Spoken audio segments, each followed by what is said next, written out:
Surigao del Sur 1st District Representative Romeo Momo Sr., asawa niyang si Tandag City Vice Mayor Eleanor Momo, kanilang mga anak at iba pang kaanak, inireklamo ng plunder at graft sa ombudsman. Inihain ito ng grupo ng mga pari at pribadong individual. Anila, napunta raw sa kumpanya ng pamilya na Surigao La Suerte Corporation ang 1.4 billion pesos na halaga ng mga proyekto gaya ng flood control at farm-to-market roads. Bago maging kongresista, dekadang nasa DPWH si Momo at nagsilbi pang undersecretary.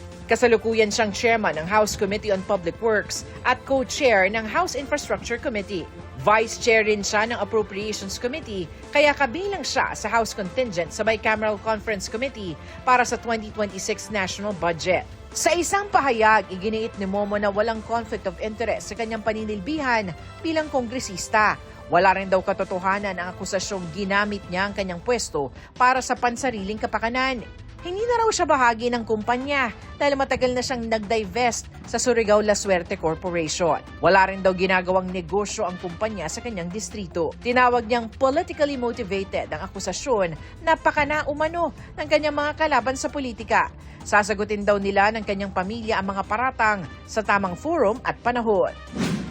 Dating Quezon City Mayor Herbert Bautista pinawalang sala ng Sandigan Bayan 3rd Division sa kasong graft. Bigo raw kasi ang prosekusyon na patunayang guilty beyond reasonable doubt si Bautista kaugnay ng pagpirma sa disbursement voucher kaya naaprubahan ang pagbayad ng mahigit 25 million pesos sa Signet Energy kahit hindi natupad ang nasa kontrata. Guilty naman ang hatol sa kanyang kapwa-akusado na si dating City Administrator Aldrin Cunha. Pinatawan siya ng 6 hanggang 8 taong pagkakabilanggo. Pero di ba makukulong si Cunha matapos siyang payagan ng korte na magbayad ng 90,000 peso bond para sa pansamantalang paglaya. Tumanggi silang magbigay ng pahayag. Para sa GMA Integrated News, Sanima Rafran, ang inyong saksi. Mga kapuso, maging una sa saksi. Mag-subscribe sa GMA Integrated News sa YouTube para sa iba't ibang balita.